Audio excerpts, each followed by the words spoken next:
Well, we'll begin this hour with a CBC News exclusive investigation into this country's healthcare crisis. 2024 is on track to being the worst year for emergency room closures in Ontario.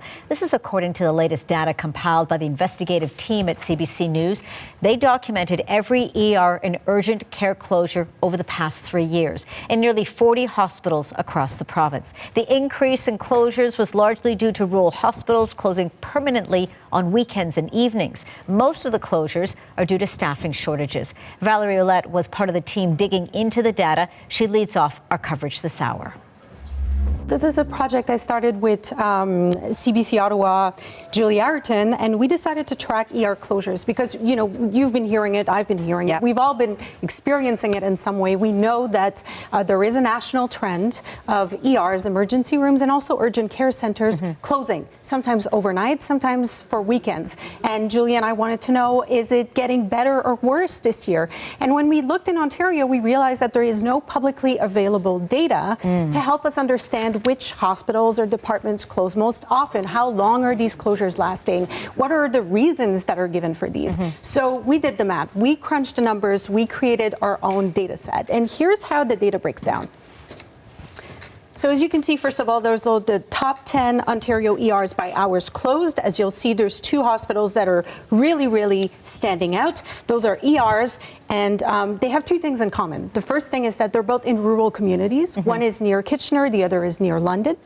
And the other thing they have in common is that they are closed 7 days a week for part of the day. So they are closed overnight, and they are also closed in the evenings. Which could be critical times. Exactly. So we spoke to a man who had a heart attack, and luckily for him, it was between 7 and 5 when the hospital ER was open. But if it had not been, his family would have had to drive him 30 minutes further to another emergency service. Which could have been a fatal situation for him. You know, when seconds count, it really makes a difference.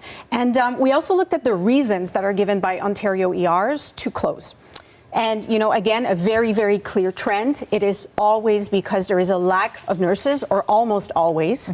And we know that is very common for ERs, and it kind of matches up with the fact that these are rural communities and it is harder to attract staff there.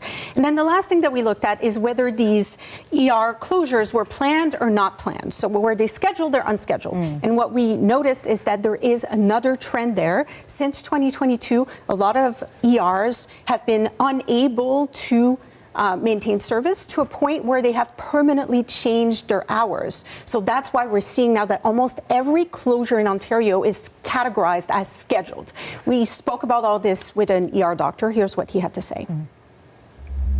The fact that the unscheduled closures has gone down is encouraging, right? So it means that the last minute closures that are occurring aren't occurring as often.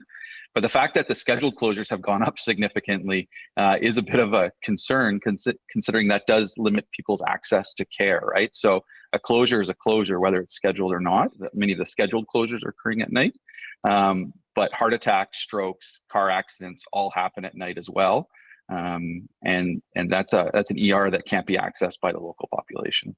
So really interesting, Valerie, when he talks about the schedule and as you looked at those numbers, it's almost in terms of the anticipation. We've got staffing shortages. We're not going to be able to sustain what we normally could. So we're going to shut down and sort of here are your regular hours. And you hear from that doctor what the concern is there. But of course, you reached out to the hospitals. What are they saying? Yeah, so the Ontario Hospital Association, they initially said that they would give us an interview. And then after we shared some of our findings, they canceled. They told us that they disagree with the way we counted things. So they don't agree with us including urgent care centers. They don't think that we should count the number of days with a partial closure, because in some cases, these hospitals, they were closed partially for 365 days. Right. And we also shared the numbers with the Ministry of Health of Ontario. They had different stats to share with us. And so they told us that this year, between June and August, there was actually a drop in reduced hours in hospitals. So that does not match the numbers that we have at all. We are seeing an increase of 25% between these 2 different time periods. And they also highlighted that they have made several investments lately. Last week, they actually announced that they were investing a lot more money to train more nurses. All right, that reporting coming from Valerie Ouellette. And we also spoke earlier with Montreal epidemiologist and cardiologist Dr. Christopher Labos about this issue. He agrees that the issue is a lack of nurses, and he tells us it all comes down to investment into the healthcare system after the devastation of the pandemic. The solution is very straightforward. We just need more staffing. We need to reinvest in healthcare system and reinvest in personnel and not make the situation so difficult that people leave. People walked away from the healthcare system, went into private and did a whole bunch of things.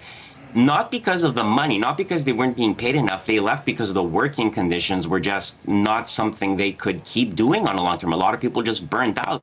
That's Dr. Christopher Labos for us in Montreal. And of course, you can read more on this story online this morning.